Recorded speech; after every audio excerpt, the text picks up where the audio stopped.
संतोष देशमुखांच्या अपहरणानंतर पोलिसांनी हलगर्जीपणा केल्याची धक्कादायक माहिती समोर आली आहे। पोलिसांनी तब्बल 3.5 तास तक्रार दाखल करून घेतलीच नाही, असा खुलासा फिर्यादी संतोष देशमुखांचे ड्रायव्हर शिवराज देशमुखने केलाय। संतोष देशमुख हत्या प्रकरणात सर्वात जास्त पुरावे ज्या सुदर्शन घुलेच्या कारमध्ये सापडले होते ती कार त्याला भेट देण्यात आली होती अशी माहिती समोर आली आहे। सुग्रीव कराडच्या टोळीविरोधात बोलण्याचं बक्षीस म्हणून सुदर्शनला वाल्मिक कराडनं ही गाडी दिल्याचं समोर आलंय। दोषारोपपत्र दाखल झाल्यानंतर हे स्पष्ट झालंय की खंडणी ते हत्या प्रकरणातील सर्व आरोपी एकच आहेत, त्यामुळे या गुन्ह्यातील आरोपींना फाशीची शिक्षा होईलच असा ठाम विश्वास धनंजय देशमुखांनी व्यक्त केला। प्रशांत कोरटकरकडे आढळून आलेल्या रोल्स रॉईसचं गूढ अखेर उकललंय। प्रशांत कोरटकरकडची आलिशान रोल्स रॉईस ही पिंपरी चिंचवडमधल्या बांधकाम व्यावसायिक तुषार कलाटेंकडे असल्याचं समोर आलंय। तुषार कलाटेंच्या मुळशी तालुक्यातल्या फार्म हाऊसमध्ये आलिशान रोल्स रॉईस गाडी उभी असल्याचा व्हिडिओ दिसतोय। कोरटकर सोबत माझा कोणताही संबंध नाही। 3 महिन्यांपूर्वी एका कॉमन फ्रेंड सोबत कोरटकरची आणि माझी भेट झाली होती। ती गाडी मी BMW फायनान्सकडनं 2017ला घेतली होती असं स्पष्टीकरण तुषार कलाटेंनी दिलं।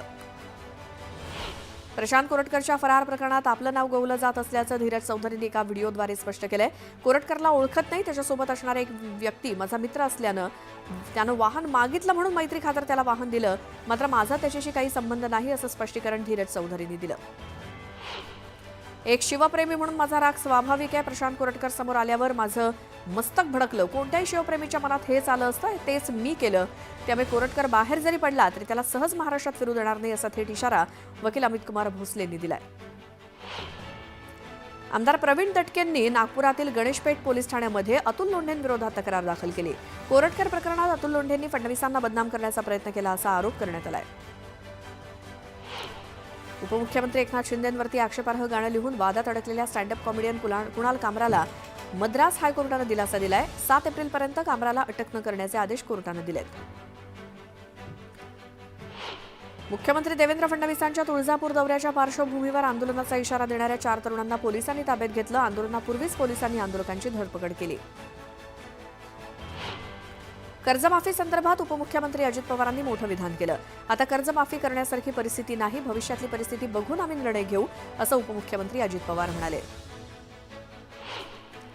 उपमुख्यमंत्री अजित पवार पुणे दौऱ्यावरती आहेत, यावेळी त्यांच्याकडनं शहरात विविध जागांची पाहणी करण्यात आली। पुणे जिल्हा बँकेशेजारच्या जागेची सुद्धा त्यांनी पाहणी केली। छत्रपती उदयनराजेंनी मुख्यमंत्री आणि सरकारवर टीका केली। वारंवार मागणी करूनही महापुरुषांना अपशब्द वापरणाऱ्यांसंदर्भात कठोर कारवाई करण्यासाठी कायदा का करत नाही असा हल्लाबोल त्यांनी केला। तर यांचं महाराजांवरचं प्रेम बेगडी आहे का असा सवालही त्यांनी विचारला। कर्जतमध्ये महाराष्ट्र केसरी कुस्ती स्पर्धा भरवण्यात आली। यात 800हून अधिक पैलवानांनी सहभाग घेतला, मात्र यावरती कुस्ती परिषदेनं आक्षेप घेतला। कुस्ती खेळणाऱ्या पैलवानांवरती कारवाईचा इशारा दिला। यावरती तुम्ही कारवाई करून दाखवाच, मग बघू असा थेट इशारा रोहित पवारांनी महाराष्ट्र कुस्तीगीर संघटनेला दिला। मराठा आंदोलक जरांगे पाटील यांची प्रकृती खालावली, त्यांना खासगी रुग्णालयात दाखल करण्यात आले। त्यामुळे जरांगे पाटील 24 तासांसाठी डॉक्टरांच्या निगराणीखाली असणार आहेत। हिंगोलीच्या कळमनुरी शहरातील तिरुपती नगर परिसरात नगर परिषदेकडनं सिमेंट रस्त्याचं बांधकाम सुरू आहे, मात्र या रस्त्याचं काम मागील वर्षीच झालेलं होतं। त्याच रस्त्याचं काम न करता रस्ता नसलेल्या भागात रस्ता करण्याची मागणी ग्रामस्थांनी केली।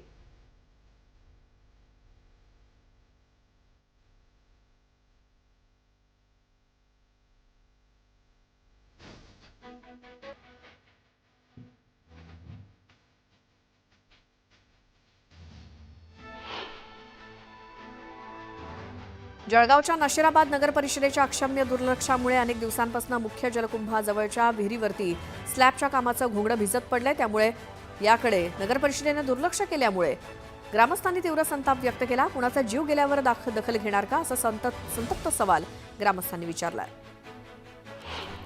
सोलापूर ते गोवा 72 सीटर विमानाला डीजीसीए कडनं परवानगी देण्यात आली आहे। सोलापूर ते गोवा विमानसेवेसाठी फ्लाय 91 या विमान कंपनीला निविदा देण्यात आली आहे। त्यामुळे होडगी रोड विमानतळावरनं आता येत्या 1 ते 2 महिन्यात विमानसेवा सुरू होण्याची दाट शक्यता आहे।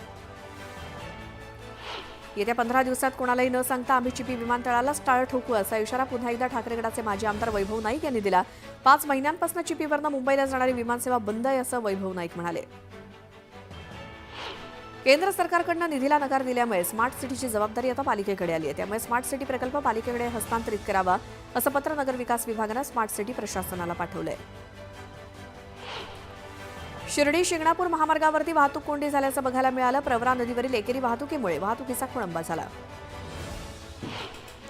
अंबरनाथमध्ये इफ्तार पार्टीचं आयोजन करण्यात आलं. हिंदू बांधवांनी मुस्लिम बांधवांसाठी इफ्तार पार्टीचं आयोजन केलं. त्यामुळे पुन्हा एकदा हिंदू मुस्लिम ऐक्याचं प्रतीक बघायला मिळालंय. मुरबाड शहरातील बाजारपेठेवर बंदीचं सावट आलंय. वाढती महागाई आणि ऑनलाईन खरेदीची वाढती क्रेज बघता छोट्या मोठ्या दुकानदारांना फटका बसतोय. अमळनेर तालुक्यातील मंगळूर येथील तरुणांनी पुरातन काळातील अहिल्यादेवी होळकर यांनी बांधलेल्या विहिरींची साफसफाई केली. विहिरीतील गाळ देखील काढण्यात आलाय. महाराष्ट्राची कुलस्वामिनी आई तुळजाभवानी देवीच्या दानपेटीमध्ये एका भाविकांना 1 किलो 100 ग्रॅम वजनाची 24 कॅरेट सोन्याची 11 बिस्किट अर्पण केली. सोन्याच्या 11 बिस्किटांची किंमत सुमारे 1,01,20,000 रुपये आहे. दक्षिण सोलापुरातील अवैध धंद्यांवरून भाजप आमदार सुभाष देशमुख यांनी पोलीस अधिकाऱ्यांना धारेवर धरलं. उत्तर देता येत नाहीत तर आमसभेत आलात कशाला, अशा शब्दात सुभाष देशमुखांनी पोलिसांना सुनावलं. गोंदियातून कत्तलीसाठी नेत असलेल्या 35 जनावरांची पोलिसांनी सुटका केली. बजरंग दलाच्या कार्यकर्त्यांनी पोलीस विभागाला माहिती दिल्यानंतर ही कारवाई करण्यात आली. वर्ध्याच्या एसटी विभागानं 207 प्रवाशांना दणका दिला. फुकट प्रवास करणाऱ्या प्रवाशांकडून 23,000चा दंड वसूल करण्यात आला. जिल्ह्यात विविध मार्गावरती पथकाकडून ही कारवाई करण्यात आली.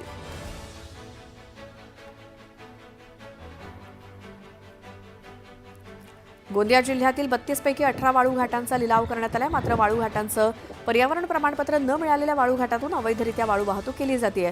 या प्रकरणी शेतकरी कुटुंबानं जिल्हाधिकाऱ्यांकडे तक्रार करूनही कारवाई न केल्यामुळे शेतकरी कुटुंबावर उपासमारीची वेळ आली आहे. गोंदिया शहरातील जयस्तंभ चौक परिसरातील प्रशासकीय इमारतीचा वीज पुरवठा खंडित झालाय. बिल न भरल्यामुळे तो खंडित करण्यात आलाय. लिफ्ट सुद्धा बंद असल्यामुळे कामासाठी येणाऱ्या नागरिकांना त्याचा फटका बसतोय. या इमारतीत 32 कार्यालय असून 2,67,000चं वीज बिल थकीत आहे. पोटच्या अल्पवयीन मुलीवरती अत्याचार करणाऱ्या नराधम बापाला 20 वर्ष सश्रम कारावासाची शिक्षा ठोठावण्यात आली आहे. तसंच आरोपीला 10,000 रुपयांचा दंड ठोठावण्यात आलाय.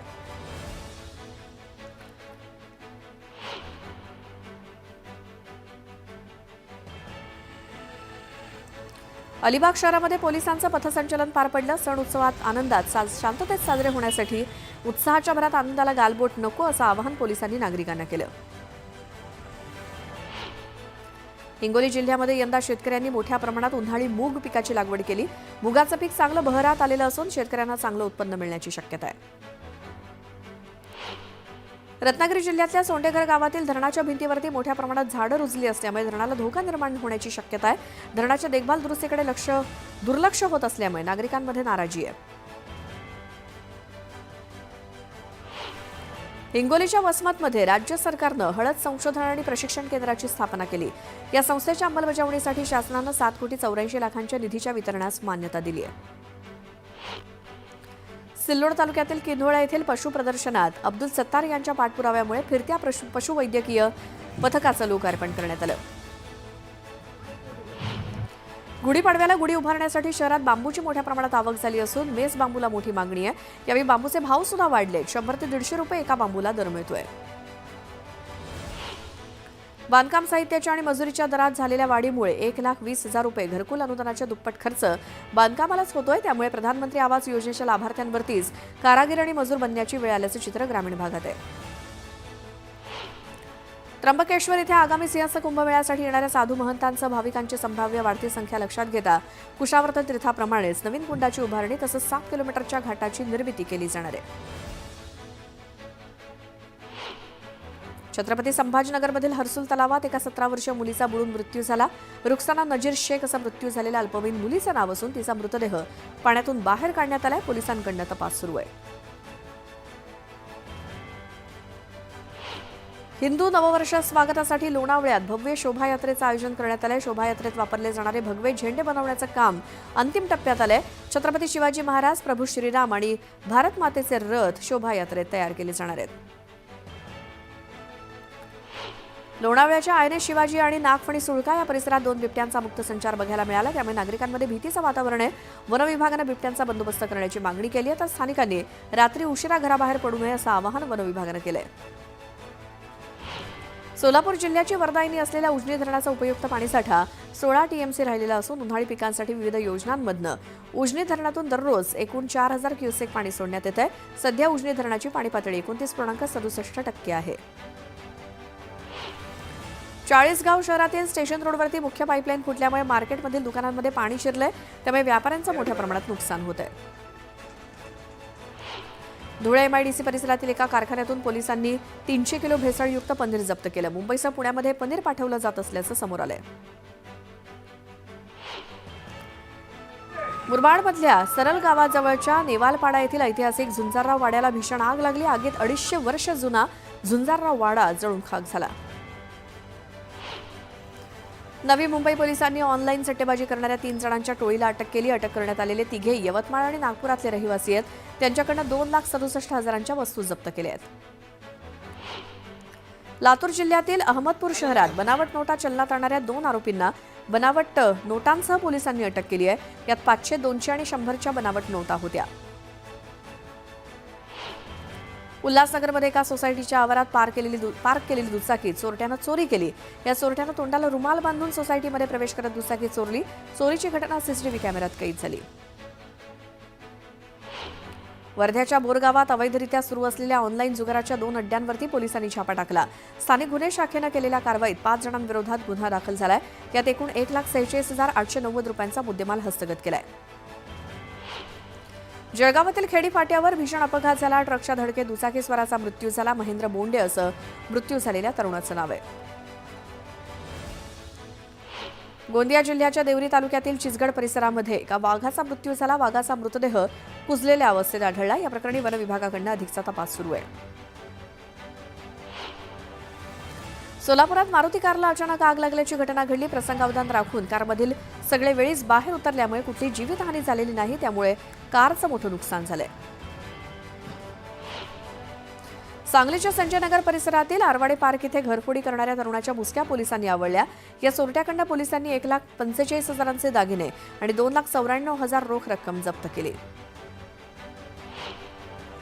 मुळशीमधील उरवडे गावातील प्राश कंपनीला भीषण आग लागली. शॉर्ट सर्किटमुळे आग लागल्याचा प्राथमिक अंदाज असून सुदैवानं कोणतीही जीवितहानी झाली नाही. आगीमुळे कंपनीचं मात्र प्रचंड नुकसान झालंय. मराठी नवीन वर्षाच्या स्वागतासाठी पंढरी नगरीत साखरेचे गाठीहार बनवण्याचं काम जोमानं सुरू झालंय. गाठीहाराला मोठी मागणी असल्यामुळे पंढरी नगरीत जवळपास 1,000 क्विंटल साखरेचे हार तयार करण्यात येतात. साई मंदिर कर्मचाऱ्यांना गुढीपाडव्याच्या निमित्तानं किराणा मालासह साखरेच्या गाठींचं वाटप करण्यात आलं. माजी खासदार सुजय विखे पाटील आणि साई मंदिराचे कार्यकारी अधिकारी गोरक्ष गाडीलकर यांच्या हस्ते वाटप कार्यक्रम संपन्न झाला.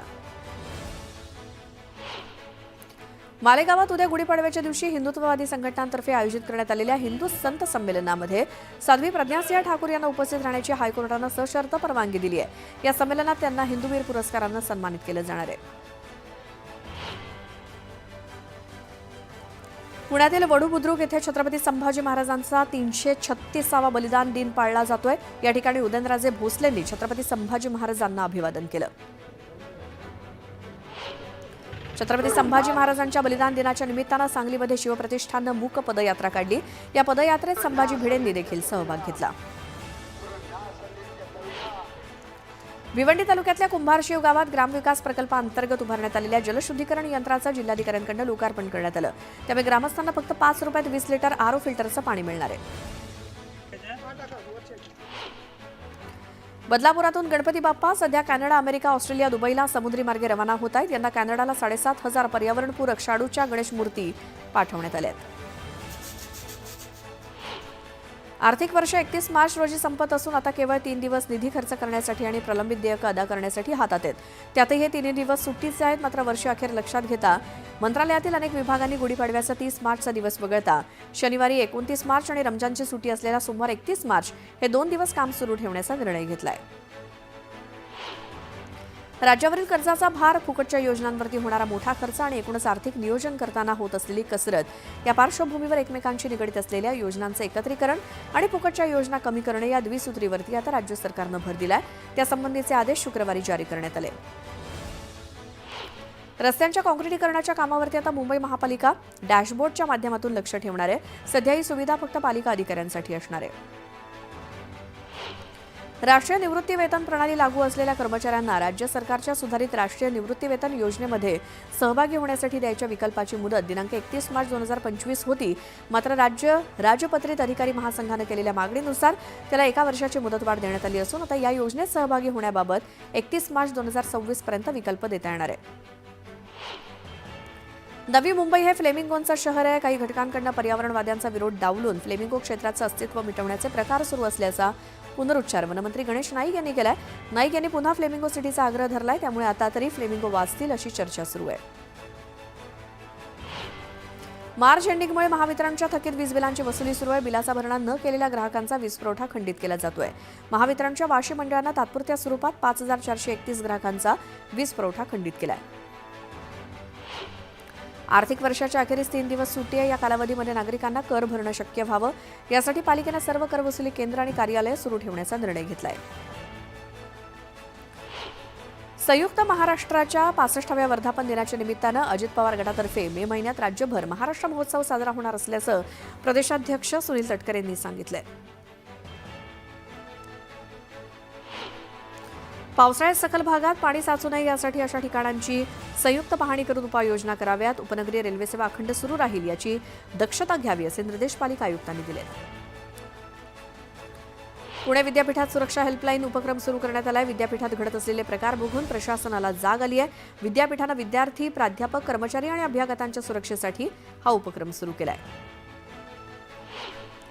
मुख्यमंत्री लाडकी बहीण योजनेमुळे राज्यावरील आर्थिक बोजा वाढत चालल्यामुळे शासनाच्या सर्व पातळ्यांवरती खर्चात काटकसर करण्याचे प्रयत्न सुरू आहेत.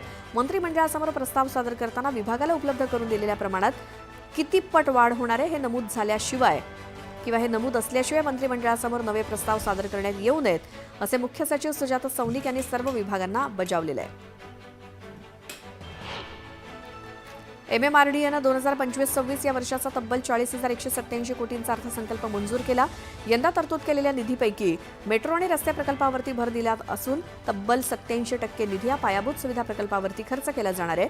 त्यामध्ये ठाण्यातील प्रकल्पांवरती मोठ्या प्रमाणात भर देण्यात आलाय. बदलत्या हवामानामुळे लहान मुलं आजारी पडण्याचं प्रमाण वाढलंय. सर्दी, खोकला, ताप आणि उलट्यांनी आजारी असलेल्या मुलांचं प्रमाण अधिक आहे. पालकांनी वेळीच उपचार घेतले तर मुलांचं आरोग्य चांगलं राहील असं बालरोग तज्ज्ञ सांगतायत. रिझर्व्ह बँक येत्या ऑगस्टपर्यंत रेपो दरात 3 वेळा कपात करण्याची शक्यता आहे. त्यातून रेपो दर 0.75% कमी होऊन लोकांच्या कर्जाचा बोजा देखील कमी होऊ शकेल. उष्णतेचा पारा चढल्यानंतर एसीच्या किमती 4 ते 5% वाढण्याची शक्यता आहे. एप्रिलमध्ये ही वाढ होण्याची शक्यता आहे. अमेरिकेनं पुकारलेलं टॅरिफ वॉर आणि कच्च्या मालाच्या किमतीत सुद्धा सातत्यानं होणारी वाढ त्यामुळे किमतीतील वाढ अटळ आहे. महावितरण कंपनीनं महाराष्ट्र राज्य वीज नियामक आयोगाकडे वीज दर कपातीचा प्रस्ताव सादर केला होता. या प्रस्तावावरती सुनावण्या झाल्यानंतर महाराष्ट्र राज्य वीज नियामक आयोगानं वीज दर निश्चितीचे आदेश जारी केले. या आदेशानुसार महावितरण कंपनीची वीज 10% स्वस्त होणार आहे. त्यामुळे घरगुती ग्राहकांना दिलासा मिळणार आहे. एसटीने यंदाच्या उन्हाळी सुट्टीच्या हंगामात गावाकडे जाणाऱ्या प्रवाशांसाठी विशेष नियोजन केलंय. या कालावधीत नियमित गाड्यांव्यतिरिक्त दररोज लांब पल्ल्याच्या 764 अतिरिक्त फेऱ्या सोडण्यात येणार आहेत. केंद्रीय मंत्रिमंडळानं महागाई भत्त्यात 2% वाढ केली. या निर्णयाचा फायदा सुमारे 1.15 कोटी केंद्रीय सरकारी कर्मचाऱ्यांना होईल. मुंबई महानगरातील मेट्रोच्या जाळ्याचा आणखी विस्तार होणार आहे. येत्या वर्षात MMRDA मार्फत 4 नव्या मेट्रो प्रकल्पांची कामं हाती घेतली जाणार आहेत. त्यासाठी अर्थसंकल्पात तरतूद केलेली आहे. त्यामुळे ठाणे, वसई, विरार आणि नवी मुंबईकरांचा प्रवास आणखी सुखकर होणार आहे. ठाणे, भिवंडी, कल्याण मेट्रो पास मार्गिकेवरील मेट्रोची धाव आता कल्याणऐवजी उल्हासनगरपर्यंत असणार आहे. कारण मेट्रो पास मार्गिकेचा आता खडकपाडा ते उल्हासनगर असा विस्तार होणार आहे. त्यामुळे आता लवकरच उल्हासनगर, बदलापूर आणि विरारवासियांचं मेट्रोचं स्वप्न पूर्ण होणार आहे. मध्य रेल्वेवर ठाणे आणि कल्याण स्थानकादरम्यान अप आणि डाऊन धीम्या मार्गावर सकाळी 11 ते दुपारी 4 वाजेपर्यंत मेगा ब्लॉक आहे. त्यामुळे ऐन सणासुदीच्या काळात प्रवाशांचा खोळंबा होणार आहे. रेल्वेची पॅसेंजर रिझर्वेशन सिस्टम शनिवारी रात्री 11:45 तर रविवारी पहाटे 3:45 तात्पुरती बंद असणार आहे. या 4 तासांच्या कालावधीत प्रवासी आरक्षण प्रणाली, कोचिंग रिफंड, चार्टिंग प्रक्रिया, चालू आरक्षण आदी सुविधा उपलब्ध असणार नाहीत.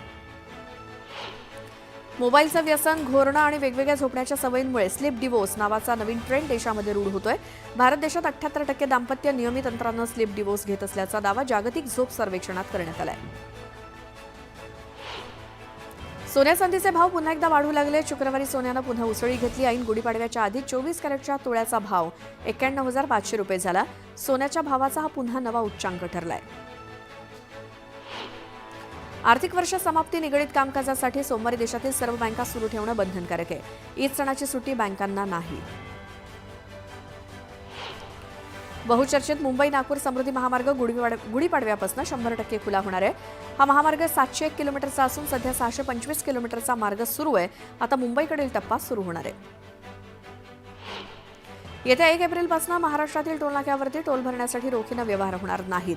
सर्व वाहनांना फास्टॅग लावणं बंधनकारक आहे. फास्टॅग न लावणाऱ्या वाहनांना दुप्पट टोल भरावा लागणार आहे, असा निर्णय MSRDCने घेतलाय. मध्य रेल्वेवर आज रात्रकालीन ट्रॅफिक ब्लॉक घेण्यात येणार आहे. कल्याण ते बदलापूर स्थानकादरम्यान हा ट्रॅफिक ब्लॉक असेल. उन्हाळी सुट्ट्यांमुळे रेल्वे प्रवाशांची गर्दी वाढू लागली आहे. वाढत्या मागणीनुसार पुणे विभागातील विशेष गाड्यांच्या कालावधीत वाढ करण्यात आली आहे. त्यामध्ये प्रामुख्याने दौंड सोलापूर, कोल्हापूर पुणे आणि पुणे हरंगुळ दरम्यानच्या विशेष गाड्यांचा कालावधी वाढवण्याचा निर्णय घेतला आहे. कोकण रेल्वे मार्गावरती 3 एप्रिलपासून विशेष गाड्या उन्हाळी हंगामासाठी तरतूद करण्यात आली आहे. मुंबई पुण्यासह परजिल्ह्यातील चाकरमानी कोकणासह गोव्याकडे जाण्यासाठी गर्दी करतात, त्यांची गैरसोय होऊ नये म्हणून कोकण रेल्वे मार्गावरती 3 विशेष गाड्यांच्या फेऱ्या चालवण्याचा निर्णय घेण्यात आला आहे. मध्य रेल्वेच्या मुंबई विभागातील नेरळ स्थानकात इलेक्ट्रॉनिक इंटरलॉकिंग सुरू करण्यासाठी विशेष ब्लॉक रविवारी घेण्यात येणार आहे. या ब्लॉकमुळे बदलापूर ते कर्जत स्थानकादरम्यानची लोकल सेवा सकाळी 11:30 ते दुपारी 2:30 वाजेपर्यंत बंद असेल. त्यामुळे रविवारी गुढीपाडव्याच्या दिवशी प्रवाशांचे हाल होणार आहेत. पंतप्रधान नरेंद्र मोदी यांच्या अध्यक्षतेखाली झालेल्या केंद्रीय मंत्रिमंडळाच्या बैठकीत आगामी खरीप हंगामासाठी खत अनुदानाला मंजुरी मिळाली आहे. फॉस्फेट आणि पलाश खतांसाठी पोषक तत्वावरती आधारित अनुदान दरांना मान्यता दिली. जून ते सप्टेंबर या कालावधीत वापरात येणाऱ्या खतांसाठी 37,216 कोटी रुपयांचं खत अनुदान दिलं जाणार आहे. कोकण आणि मध्य महाराष्ट्राला 29 मार्च ते 1 एप्रिलपर्यंत वादळी वाऱ्यासह अवकाळी पावसाचा इशारा दिलाय. मराठवाडा आणि विदर्भात मात्र उष्णतेची लाट सक्रिय राहील. दरम्यान विदर्भातील ब्रह्मपुरीचं तापमान हे 42.1 तर पुणे शहरातील कोरेगाव पार्कचं तापमान 41 अंशांवरती गेलं होतं. कर्नाटकच्या समुद्रात येणाऱ्या चक्रीवादळामुळे कोकण किनारपट्टीवरती आज आणि उद्या विजांच्या कडकडाटासह पाऊस कोसळण्याची शक्यता आहे. हवामान खात्याच्या इशाऱ्यामुळे आंबा बागायतदार धास्तावलेत. मच्छीमारांनी आपल्या नौका किनाऱ्यावरतीच नांगरून ठेवल्यात.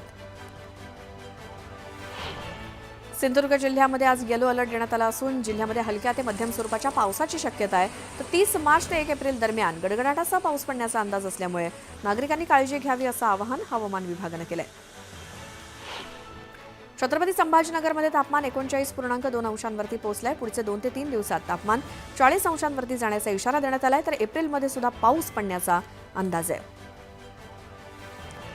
जागतिक हवामान केंद्रांनी भारतात यंदा सरासरीपेक्षा अधिक पर्जन्यमानाचा अंदाज वर्तवलेला असला तरी पंचांगकर्त्यांनी यंदा गेल्या वर्षीच्या तुलनेत कमी पर्जन्यमानाचं भाकीत केलंय.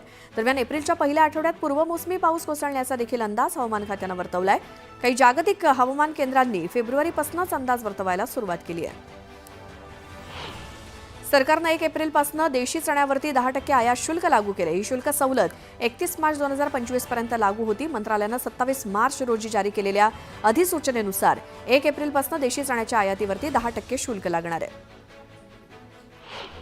राज्यातील बाजार समितीत गव्हाची आवक 18 क्विंटल 212 इतकी झाली. त्याला सर्वसाधारण 2,833 रुपये प्रति क्विंटल असा भाव मिळाला. 147 2,189 अर्जुन बन्सी हायब्रिड लोकल शरबती या जातीच्या गव्हाची मोठ्या प्रमाणात आवक झाली आहे. सोलापूर बाजारात लाल कांद्याची 15,000 क्विंटलची आवक होऊन सरासरी 1,200 रुपये दर मिळाला. तर लासलगाव निफाड बाजारात लाल कांद्याला सरासरी 1,305 रुपये आणि नाशिक बाजारात उन्हाळा कांद्याला सरासरी 1,600 रुपयांचा दर मिळाला आहे. राज्यातील बाजार समितीत 9,724 क्विंटल इतकी हरभऱ्याची आवक झाली. त्याला सर्वसाधारणपणे 5,563 रुपयांचा दर मिळालाय. बोल्ड, चाफा, हायब्रिड, गरडा, काबुली, जम्बू, काट्या, लाल, लोकल आणि नंबर 1 जातीच्या हरभऱ्याची आवक झाली. गुढीपाडव्याला आंब्याला मागणी वाढते. यंदा वातावरणातील बदलामुळे आंबा लागवड कमी प्रमाणात झाली असून नेहमीच्या तुलनेत बाजारात आंब्याची आवक 30% घटल्यामुळे दरात वाढ झाली आहे. गेल्या काही दिवसांपूर्वी 4,000 रुपये प्रति क्विंटलपर्यंत घसरलेल्या सोयाबीनच्या दरात अचानक सुधारणा होऊ लागली आहे. कारंजा बाजार समितीत सोयाबीनचे कमाल दर गुरुवारी 4,245 रुपये प्रति क्विंटलपर्यंत पोहोचले.